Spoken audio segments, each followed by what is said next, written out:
الله الرحمن الرحيم الحمد لله رب العالمين الصلاة والسلام على رسول الأمين السلام عليكم ورحمة الله وبركاته.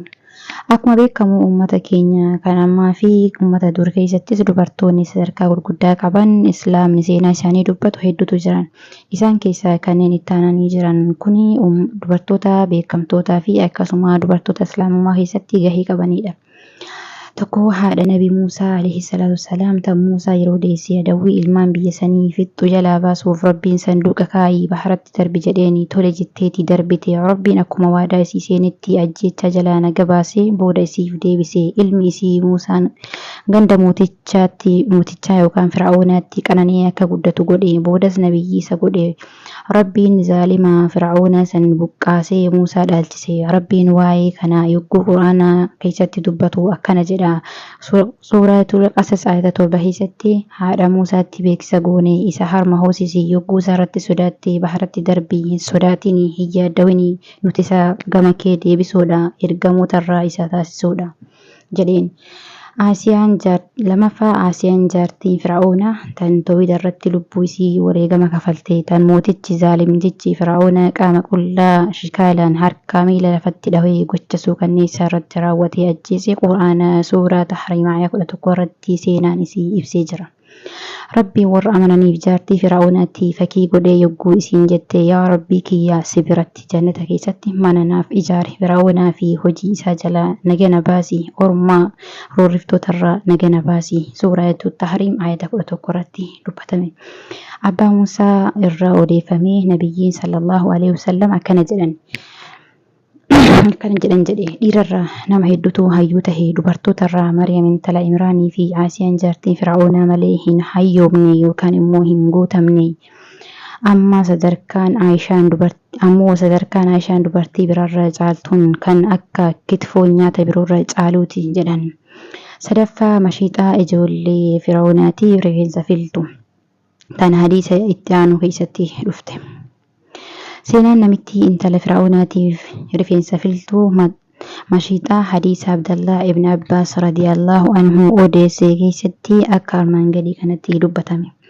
Nabiyyiin sallallahu alaihi wasallam akkana jedha halkan Israa'aa kan foolii urgooftuu takkatu natti dhufe yaa Jibriil maal fooliin urgooftuun tun jedheen gaafannaan tun foolii mashiixaa namtittii intala Fir'aawonaatiif rifeensa filtuu turteeti jedhe. Dhimmisii maali jennaan guyyaa tokko otoo intala Fir'aawonaatiif rifeensa tolchitu filtuun harkaa buunaan bismillah maqaa Allahatiin jette. Intalti Fir'aawonaa dhageesseeti abbaa kiyya moo jetteen. Mashiixaanis lakkii rabbii kiyyaa fi ka abbaa keetii Allaha jetteen. Abbaa kiyyatti himuu jennaan ee jetteen. Ni himte. Fir'aawonni yaameeti ana malee rabbi biraa qabda jedhee gaafate. Ee rabbiin kiyyaa fi keellee Allaha jetteen. Okkotee sibiilaa guddoo fidanii danfisanii isii fi ilmaan isiittis itti darba jedhee Fir'aawonni haajaa takkanaaf guuti jetteen. Haajaan tee maali jedhee gaafate. Lafee tiyyaa fi lafee ilmaan kiyyaa wayaa takketti walitti nu qabi nu awwaali jetteen. Sun haqa keeti siif goona jedheen. Ilmaan isiitti ajajee isii dura tokko tokkoon okkotetti darbaman hanga dabareen kan irra xiqqaa isa harma hodhu gahetti. Isiin isarratti if dhabnaan yaa ummii jabaadhu ibidda akiraatirraa ka addunyaattu laafaadha jennaan itti seente. Ibnu Abbaas Rabbirraa haa jaallatu akkana jedhe daa'ima afurtu dubbate. Tokko Ciisaa ilma Maryam nageenyarra haa jiraatu. 2 daa'ima Jureerijiif haragaa bahee. 3 daa'ima Nabii Yuusufiif haragaa bahee. 4 ilma mashiixaati. Mashiixaan koyifeeraa jechuun afaan ammaatti Israa'aa halkan deemu jechuudha. Akka afaan Arabaatti halkan Israa'aa kan Nabiyyi sallallahu alaihi wasallam samitti ol bahanii Rabbi bira dhaqan sani.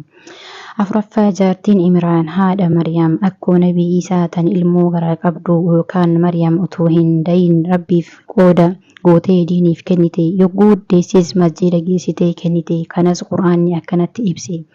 Yaadachiis yeroo jaartiin Imraan jette yaa Rabbii kiyya ani waan garaa kiyya keessaa kana qooda siif godhee qulqulleessii narraa qeebalii ati ka dhageessu ka beektu taatee jirta. Suuraa Al-Imraan ayata 35 irratti dubbatame.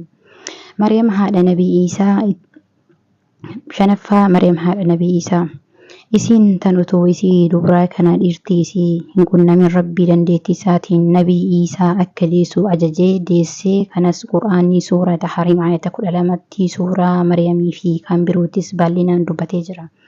Eega jarreen kun warreen diin keessatti sadarkaa guddaa qabaachuudhaan qur'aanni seenaa isaanii faaruun dubbatu keessaa akka uummata keenyattis yoo ta'e kan itti aanan kun hangafoota.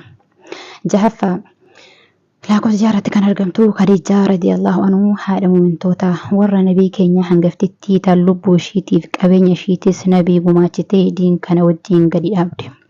Abdullah ibn Abbas radiyallahu anhu nabiyyiin sallallahu alaihi wasallam akkana jedhe irra caaltuun dubartii warra jannata Khadiijaa binti Khuwaylid Faatimaa binti Muhammad Maryam binti Imraan Asiyaa binti Mazaahim niitii Fir'auna Ahmad odeessee albaamiin sahiha godhe. torbaffaa kan argamtu Aishaa radiyallahu anhu haadha muumintoota warra nabii tan hadiisowwan kumoota hedduu ummata barsiisuun beekamtu Aishaa intala Abbaa Bakriiti. Aishaan nabiyyi keenyaaf irra jaalatamtuu dubartoota isaati. Nabiin nama keessaa kamtu si biratti jaalatamaadha jechuun gaafatame Aishaadha jedhe. Dhiirarraa hoo kam jaallatta jennaan abbaa isiiti jedhe Bukaaritu odeesse. saddeetaffaa kan argamtu Faatimaa radiyallahu anhu intala nabii keenyaa sallallahu alaihi wasallam. Faatimaan binti nabii keenyaa radiyallahu anhu haadha manaa Ali bin Abi Xaalib haadha Hasanii fi Huseen sadarkaa guddoo qabdi. Hadiisni itti aanu kun sadarkaa Faatimaa ibsa. Aishaa irraa odeeffame akkana jettee guyyaa tokko Faatimaan deemaa nutti dhufte deemsi isii deemsa nabiiti fakkaata. Nabiin intala tiyya baga nagaan dhufte jedhee simate mirga yookaan bitaa isaa teessise. Eegasii dubbii wayii hasaasee itti hime boochee ergasii dubbii biraa hasaasee itti hime kofalte. Maaliif booche jedheen gaafate. Iccitii ergama rabbii hin facaasu jette. Ergasii eega nabiin du'ee itti deebi'ee gaafadhe. Wanni abbaan kiyya icciitiin naan jedhe Jibriil waggaan qur'aana yogguu takka narra fida ture. Baran ammoo yogguu lama narra fide. Kun umrii kiyya dhumuu agarsiisa. Ati immoo maatii kiyya keessaa du'aan kan dura natti dhufu sihi jennaan booye. Eegasii ati caaltuu dubartii jannata ta'uu hin jaallattu yookaan caaltuu dubartii mu'minaa ta'uu hin jaallattu naan jedhee ni kofle. Bukaaritu galmeesse. Yaa dubartoota musliimaa isinis warra seenaa diin galmeessu rabbi isin haa godhu aamiin. Akkuma uumaan namaa dhiiraatiif dubartii wal dhabdutti amantiin teenya waan isaan laalchisu hunda keessatti dubartootaafis seera garaa keessee jirti. Kanaafuu mata dureewwan itti aanu keessatti bal'inaan dubbadna. Yeroo gaarii naaf qabaadhaa horaa bulaan. Salaamu alaikum warahmatullahi wabarakaatuh. Hanga dhumaatti na wajjin turuu keessaniif guddaa galatoomaa.